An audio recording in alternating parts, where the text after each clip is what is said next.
சிவசிவா ஓம் நம சிவாய. அனைவருக்கும் வணக்கம். விஷா டிவைன் வ்ளாக் சேனலுக்கு உங்களை அன்போடு வரவேற்கிறேன். இன்றைக்கி நம்ம வீடியோவில் நம்ம என்ன கோவிலை பற்றி பார்க்க போகிறோம் பார்த்தீங்க அப்படின்னா, சென்னை திருமுல்லை வாயிலில் அமைந்திருக்கக்கூடிய அருள்மிகு மாசிலாமணீஸ்வரர் திருக்கோவில். இங்கே தாயார் பார்த்தீங்க அப்படின்னா கொடியிடை நாயகி தாயார். ரொம்பவுமே பழமை வாய்ந்த திருக்கோவில். சுந்தரனாரால் பாடல் பெற்ற திருக்கோவில். சுந்தரார் பார்த்தீங்க அப்படின்னா 22வது பாடல் தேவார பாடல் இந்த கோவிலை பற்றி பாடியிருக்காருன்னு சொல்லப்படுறாங்க. அது மட்டும் இல்லாமல் 274 தேவார திருக்கோவிலில் இது 255வது திருக்கோவில்னு சொல்லப்படுறாங்க. அத்தகைய சிறப்பும் பழமை வாய்ந்த திருக்கோவில். ஐயன் இங்கே பார்த்தீங்க அப்படின்னா ஆண்டு முழுவதுமே சந்தன காப்போடு மட்டும்தான் நமக்கு அருள் பாலிக்கிறாரு. சித்திரை மாதம் வரக்கூடிய சதயம் நட்சத்திரத்துக்கு அன்னைக்கு 2 நாட்கள் மட்டும் சந்தன காப்பு இல்லாமல் ஐயன் அவருடைய திருமேனியில் நமக்கு காட்சி கொடுக்குறாரு. அந்த நாளில் நம்ம ஐயனை தரிசனம் பண்ணுறதுனால நம்மளுடைய பாவங்கள் நீங்கி முக்தி கிடைக்கும்னு சொல்லப்படுறாங்க. இங்கே பார்த்தீங்க அப்படின்னா ஸ்தல வரலாறு என்னென்னா, இங்கே இந்த பகுதி ரொம்பவுமே முல்லைவன காடாக இருந்திருக்கான். அப்போ வானான் ஓனான் அப்படின்னு சொல்லிட்டு 2 அசுரர்கள் முனிவர்களை துன்புறுத்தி இருந்தாங்களாம்.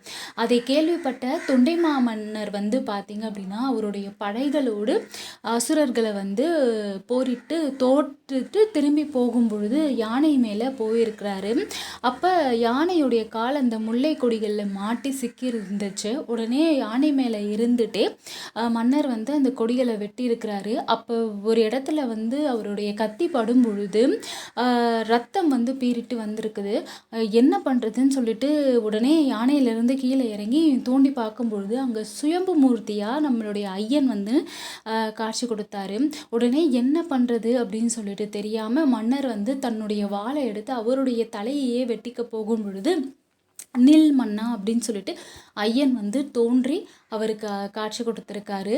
நீ என்ன நோக்கத்தோடு இங்கே வந்திருக்கியோ அதை நீ நிறைவேற்று அப்படின்னு சொல்லிட்டு நீ நிறைவேற்றத்திற்கு துணையாக நான் நந்தியம்பெருமானை உனக்கு துணையாக அனுப்பி வைக்கிறேன் அப்படின்னு சொல்லிட்டு நந்தி தேவரை துணையாக அனுப்பி வச்சு மன்னர் வானான் ஓனான் கிட்ட போர் பண்ணி அவங்கள அழிச்சிருக்காங்கன்னு சொல்லப்படுறாங்க. அத்தகைய சிறப்பு வாய்ந்த கோவில் தான் இந்த கோவில்.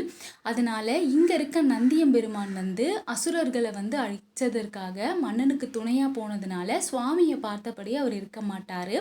எதிர் திசையை நோக்கி தான் அவர் அருள்பாலிக்கிறாருன்னு சொல்லப்படுறாங்க. சுவாமியே இந்த கோவிலுக்கு பிரதானம் அப்படின்றதுனால இங்கே நவகிரகங்களுக்குன்னு தனி சன்னதி கிடையாது. ஆனால் சூரியனும் சந்திரனும் மட்டும் தனி சன்னதி கொண்டு இங்கே நமக்கு அருள்பாலிக்கிறாங்க. சிவன் கோவில் எல்லா கோவில்களிலுமே நவகிரகங்கள் சன்னதி இருக்கும். ஆனால் இந்த கோவிலில் பார்த்தீங்க அப்படின்னா நவகிரகங்கள் சன்னதி கிடையாது. அதே மாதிரி ஆண்டு முழுவதும் சந்தன காப்போடு இருக்கிற ஐயனுக்கு அபிஷேகமே கிடையாது.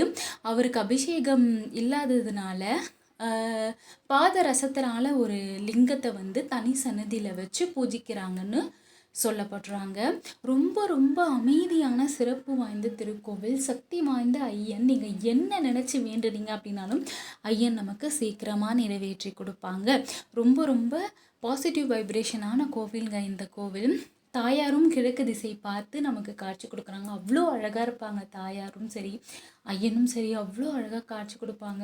உள்ளே போய் நம்ம ஐயனையும் தாயாரையும் வழிபாடு பண்ணும் பொழுது மனசுக்கு அவ்வளோ நிறைவாக இருக்கும். அது மட்டும் இல்லாமல் விநாயகருக்கு நம்ம உள்ள கோவிலுக்குள்ளே நுழையும் பொழுதே பார்த்திங்க அப்படின்னா விநாயகர் சன்னதியும் முருகர் வள்ளி தெய்வானையோடு அருள்பாலிக்கிற சன்னதியும் பைரவருக்கு தனி சன்னதியும் இங்கே அமைந்திருக்குது. அவ்வளவு அழகான திருக்கோவில். இந்த கோவிலுடைய டைமிங் பார்த்திங்க அப்படின்னா காலையில் 6:30 மணி முதல் 12 மணி வரைக்கும், அதே மாதிரி மாலை 4 மணி முதல் 8 மணி வரைக்கும் கோவில் திறந்திருக்கும்னு சொல்லப்படுறாங்க. நான் இந்த கோவிலுக்கு போய் வழிபாடு பண்ணும் பொழுது திருவண்ணாமலைக்கு பார்த்திங்க அப்படின்னா குடை இங்கேருந்து கிளம்பும் பொழுது யாகம்லாம் நடத்தி இருந்தாங்க. அதை தான் நீங்கள் இப்போது முழு வீடியோலையும் பார்ப்பீங்க.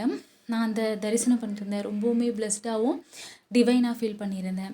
எனக்கு கிடைச்ச இந்த டிவைன் எக்ஸ்பீரியன்ஸை உங்கள் கூடயும் ஷேர் பண்ணிக்கிறதுக்காக தான் ஒரு முழு வீடியோவாக உங்களுக்கு நான் போடுறேன். கண்டிப்பாக பார்த்து நீங்களும் ஐயனை வேண்டிக்கோங்க. உங்களுடைய கஷ்டங்கள் எல்லாமே சீக்கிரமாக நிறைவேறும். நானுமே உங்கள் எல்லாருக்காகவும் பிரார்த்தனை பண்ணியிருக்கேன். நம்பிக்கையோடு பிரார்த்தனை செய்யுங்க, நல்லதே நடக்கும். எல்லாரும் நல்லா இருப்போம். தொடர்ந்து நம்ம சேனலுக்கு சப்போர்ட் கொடுத்துட்ருக்கீங்க. உங்கள் எல்லாருக்குமே ரொம்ப ரொம்ப நன்றி. நம்ம சேனல் நீங்கள் ஃபர்ஸ்ட் டைம் பார்க்குறீங்கன்னா லைக் பண்ணி, கமெண்ட் பண்ணி, ஷேர் பண்ணி, சப்ஸ்கிரைப் பண்ணிக்கோங்க. ஆல்ரெடி பார்த்துட்ருக்கீங்க அப்படின்னாலும் லைக் பண்ணி, கமெண்ட் பண்ணி, ஷேர் பண்ணுங்கள்.